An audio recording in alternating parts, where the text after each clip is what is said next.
Amigas y amigos, bienvenidos a Controversia TV, Política y Cultura Alternativa. En esta ocasión tenemos un invitado que actualmente es diputado de la República. Hasta el 10 de marzo hasta el del 10 de 2014, a las 12 de la noche. Y hasta último momento lo va a ejercer, ¿verdad? Bueno, él se desempeñó como subsecretario. Y es curioso, fíjate que un amigo mío que es muy culto me dijo que no existía el cargo de diputado de la República.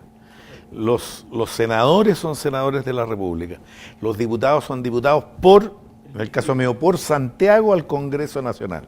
Así que mi título es diputado por Santiago al Congreso Nacional hasta el 10 de marzo a las 12. Entonces rectificamos, diputado por Santiago, don Alberto Cardemil, bienvenido a Controversia. Se desempeñó como subsecretario del Interior en los últimos años del gobierno de Pinochet. Fue uno de los fundadores de Renovación Nacional, tema que también vamos a conversar acá, y actualmente diputado por Santiago. Cargo que ha desempeñado por 5 años, pero también tuvo cargos públicos, ¿verdad? También lo podemos conversar. Bueno, bienvenido a Controversia.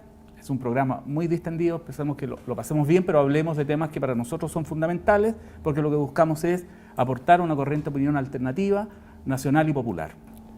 Muchas gracias por la invitación, feliz de estar en un programa de pensamiento, de análisis. Eso es lo que hace falta en la televisión chilena y en los medios de comunicación social, que se quedan con las 140 palabras o con el titular en blanco y negro. Así que feliz de estar con ustedes y accediendo, muy contento a la invitación de mi buen amigo Fernando Sayén, a quien estimo mucho y aprecio mucho, pues fuimos los dos, él más amigo que yo, pero yo admiré mucho a su maestro, del que ya vamos a conversar, don Miguel Serrano. Como siempre con Pedro y Fernando, entremos en tierra derecha. Antes de entrar a lo que nos puede interesar en relación a la identidad cultural chilena, recordando que ha escrito un libro sobre el Guaso, hay también otra perspectiva de la historia, y es que en 1965, después del éxito electoral de Eduardo Frei Montalva como presidente de la República, en las elecciones parlamentarias de marzo del 65 se produce una debacle electoral de la derecha política chilena total. Entre el Partido Liberal y Conservador me parece que eligieron 3 diputados. Eso produce una conmoción tremenda en todo ese sector, y llega el año 1966, se acuerda la disolución de los partidos Liberal y Conservador y la fusión con un pequeño partido que canaliza en esa época el nacionalismo chileno bajo el liderazgo de Jorge Prat Echaurren, Partido de Acción Nacional.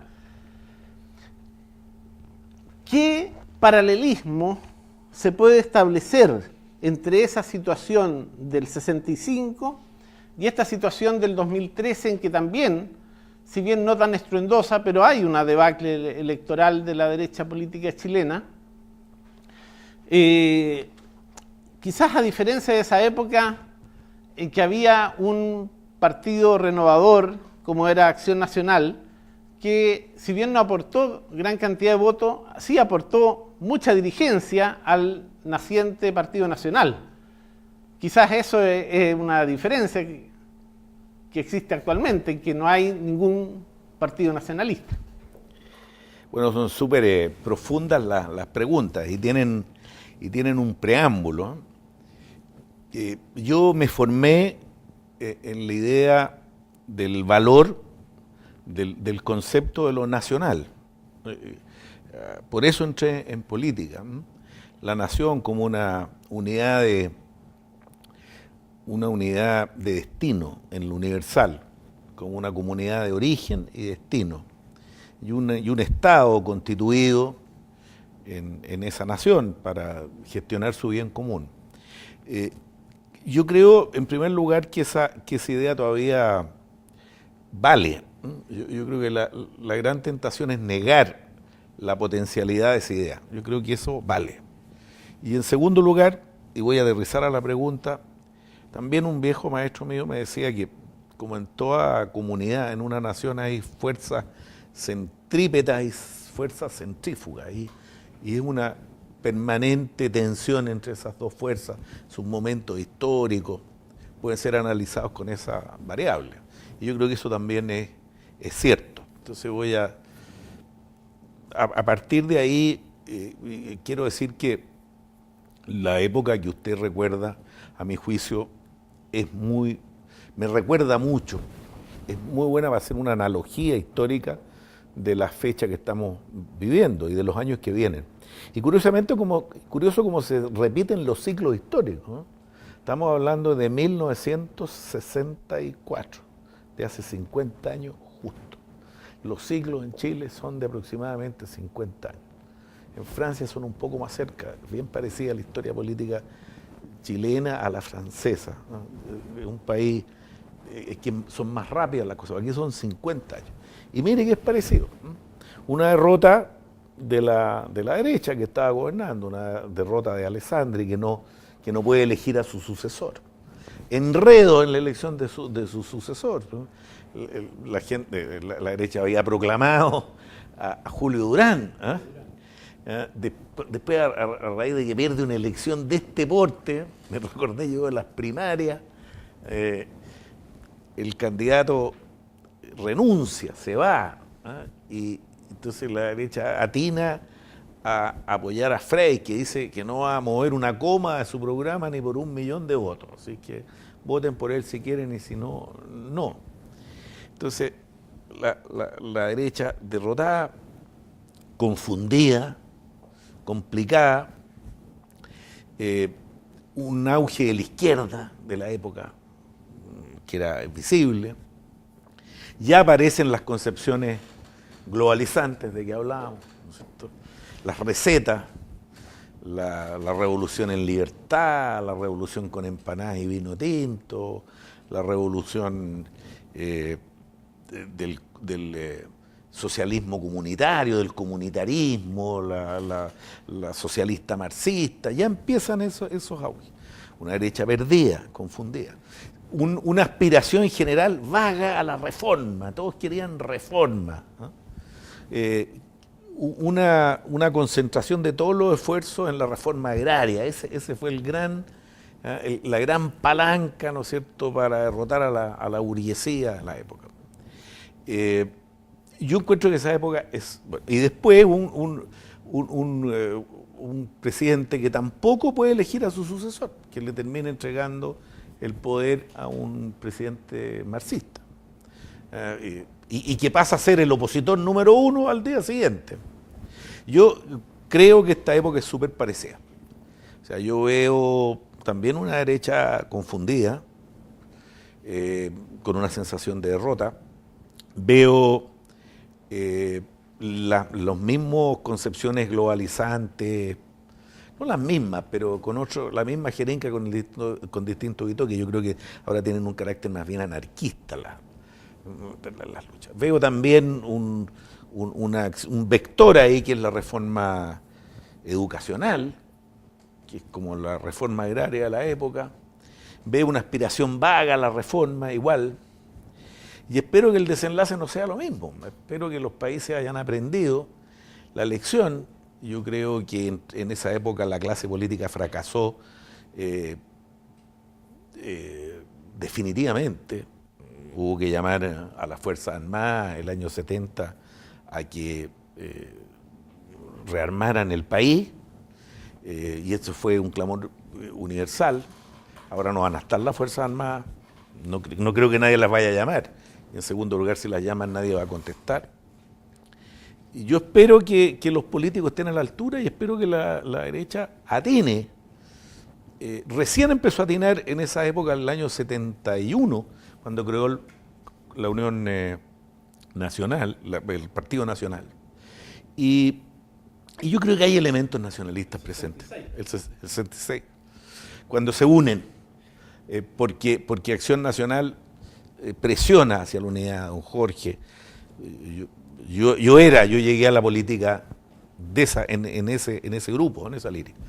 Hay un grupo súper interesante que está actuando, ¿eh? ojo con esto, que es Evópolis.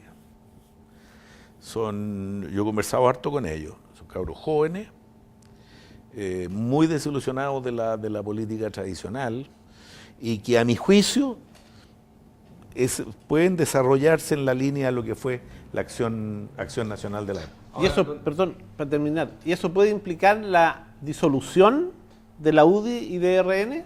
Yo creo que yo he planteado una federación de partidos. En esa época no todos éramos partidarios de la fusión, ¿eh? Habíamos algunos acciones nacionales que creíamos que se iba a perder el esfuerzo. Don Jorge nos convenció que era la única manera de hacerlo. Yo me acuerdo todavía la pena de Jorge Arturo esa noche, de mucha gente, que era la única manera de hacerlo. Y yo creo que no se equivocaron, porque el Partido Nacional fue básico en lo que vino después, en la lucha que vino después. Yo creo que hacia allá va. Yo creo que esto es una cuestión que si la centro derecha, como se llame, no entiende que tiene que unirse cara a los desafíos que vienen y a las elecciones del año ya del 2022 y del 2026, le va a ir mal, y le va a ir mal al país. Don Alberto. Perdonen la Sí, no, está bien. Porque es una reflexión que está a la luz de los tiempos, a la luz de lo que ocurrió en las últimas elecciones. Es totalmente atendible. Ahora, bajo esa mirada, evidentemente, la pregunta que queda, porque una cosa es que generalmente es un lugar común que se entiende la idea de lo nacional, la idea de un nacionalismo como una cosa que para la gran mayoría de la gente es una cosa a veces reaccionaria. Y no es tal, sino que también es convocante de la población, de su propio pueblo. Y en ese sentido, claro, la pregunta que para algunos también puede surgir es que esta clase política, independientemente de derecha, centro, izquierda, o los nuevos referentes que puedan aparecer, tal como hablaba Alberto Edwards, describiendo que existía una fronda, ¿cree usted que va a seguir primando el espíritu de fronda o se van a abrir las compuertas para que realmente exista un contrapeso a los partidos políticos y que las fuerzas vivas, los cuerpos sociales, puedan participar realmente? Porque hoy día lo que refleja el resultado electoral es que quien ganó fue la abstención en realidad. A ver, súper inteligente, profunda la pregunta. Siempre empiezo por este preámbulo. Yo creo que la idea nacional ha sido porfiada en la historia. Surgió el siglo XV, ya estamos en el siglo XXI. Entonces todos la dan por muerta. El internacionalismo la da por muerta. Pero resulta que por un especie de principio de acción y reacción, mientras más globalización hay, más necesidad hay de afirmar valores propios, particulares. Los imperios que se caen, que explotan, explotan en naciones que estaban de alguna manera planteando su independencia, desde el imperio austrohúngaro para adelante, ahora el imperio soviético, ahí surgieron fuertes las nacionalidades rusas, las chechenias, todas las que hay las que había dentro de ese molde. Y yo creo, insisto, que la idea nacional vale, es potente, no hay que perderla jamás de vista y es un elemento fundamental en la hora de las definiciones políticas.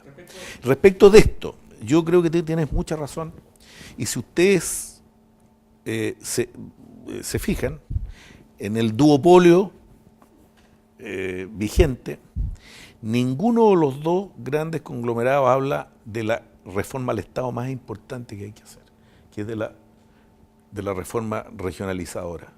El último gran esfuerzo regionalizador lo hizo el gobierno militar, cuando creó las regiones.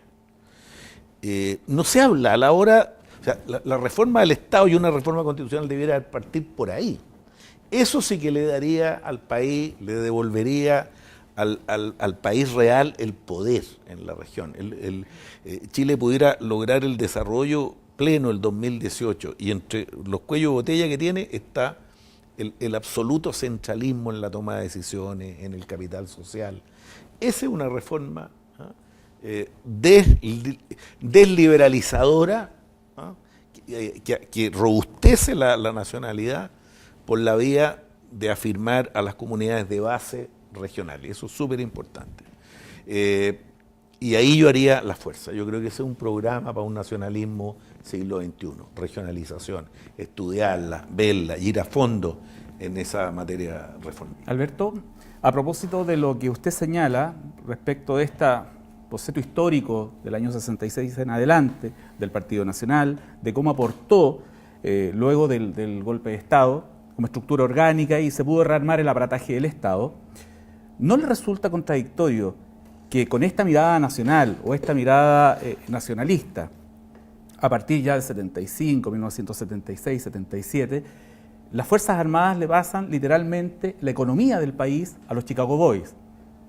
Y se implementa el modelo neoliberal que por definición es internacionalista, cosmopolita, que desarraiga las costumbres y las tradiciones y finalmente que borra todo vestigio de cultura patria, que es lo que estamos viviendo hoy día. ¿Qué opinión le merece esta reflexión? Yo creo que fue una necesidad del gobierno militar, porque sitúense en la época. Era una época en que el mundo occidental estaba embalado en esa reforma, con Reagan en Estados Unidos, con la Margaret Thatcher en Londres. Y la contraposición de esto era, en ese tiempo, el imperio soviético. Entonces, a mi juicio, hace bien el gobierno en meterse en eso, que va creando el propio desarrollo. Ahora, yo creo que el gobierno militar, junto con eso, creó bien la mística del valor de la nacionalidad, de la defensa del interés chileno en el campo internacional, en el orgullo del desarrollo. A mí no me preocupa. Yo creo que el nacionalismo se puede expresar en un mundo globalizado y de economía libre global como el de hoy día. Lo que ha cambiado es la defensa del interés nacional. Antes se defendía el interés nacional dentro de la frontera, ahora hay que defenderlo en el canal de Panamá. Y por eso el Arco del Pacífico, que es una de las grandes decisiones de este gobierno, la asociación del Arco del Pacífico, de lo más novedoso que se ha hecho en materia interamericana. Y yo creo que el Arco del Pacífico ha sido súper resistido por el Brasil, está preocupada por el tema. Si ustedes ven, no le ha gustado nada a Venezuela, al resto, al mercado, al Mercosur, a todo este tipo de asociaciones que han ido logrando Chávez y compañía. Yo creo que ese es súper potente. Y yo creo que ahí hay un elemento en que Chile tiene que insistir, porque eso le da sentido a una política internacional que ha sido por lo demás siempre la de Chile, ¿no? Que es defender el Pacífico, ¿no? Pero eso no será desde muy Portales, dependiente de los intereses norteamericanos. Yo creo que de alguna manera sí. Sí, ese es el otro problema, digamos, de los nacionalismos. ¿Sí? Y yo le digo harto a don Jorge Prat en esta materia. Él hablaba de la gran democracia del norte. Sí, siempre ha sido un enredo para uno enfocar ese tema. Yo creo que hay que asociarse con Estados Unidos. Una asociación en que uno diga, mire, yo soy socio, estas son las cosas que yo puedo aportar, quiero igualdad de trato. No tenemos otra alternativa. Y creo que es la alternativa de las potencias medianas durante el Imperio Romano, durante el Imperio Austrohúngaro. Creo que es lo que tenemos que hacer y hay que hacerlo con inteligencia. En ese sentido yo defiendo el planteamiento geopolítico del Arco del Pacífico. Creo que a Chile le puede dar, es una especie de escudo importante respecto de países como Bolivia, como Venezuela, incluso como Brasil después de su gobierno socialista. Aprovecho a preguntar que inevitablemente surge la consulta de lo que se nos viene a fines de enero, Tribunal Internacional de Justicia, donde tenemos mucho que perder y nada que ganar. ¿Usted apoya al diputado Tarut, que señala que, en definitiva, de ser adverso el resultado, tenemos que plebiscitar esto y que sea un tema país? Sí, yo creo que no va a ser fácil. Yo creo que no nos va a ir mal, nos va a ir bien, pero que nos vaya bien significa quedar peor de lo que estábamos, y eso es claro. Ahora, depende cómo venga el fallo. Yo creo que hay materias en que el fallo es impugnable incluso. Si hay un pronunciamiento sobre el aspecto territorial, habría una falta de jurisdicción de la Corte. Creo que hay que esperarlo, en la línea general hay que cumplir los fallos, no hay ninguna duda. O sea, ¿usted no apoya al diputado Tarut? El plebiscito no está establecido para este tema, pero si el fallo es muy malo, creo que se va a levantar una gran presión pública. Y entiendo lo que ha planteado el diputado Tarut. Me imagino que no le gusta el Ministerio de Relaciones Exteriores, pero es un punto que quedó planteado y yo creo que ayuda a que el país en forma muy digna, en forma muy levantada, esté preparado para defender sus derechos con todas las armas que le da la razón y que le da la justicia hasta el final. Así que no lo descartaría. O sea, eventualmente sí, se apoyaría un plebiscito. Yo no lo descarto. Con esta frase final de un eventual apoyo al plebiscito terminamos, en caso que nos vaya mal, terminamos este programa de controversia con el abogado y no creo que nos vaya a ir tan mal. De acuerdo. Le agradecemos, diputado, Fernando, Pedro y amigos de Controversia. Nos vemos en una próxima oportunidad, siempre generando cultura de debate en vía de una alternativa nacional y popular.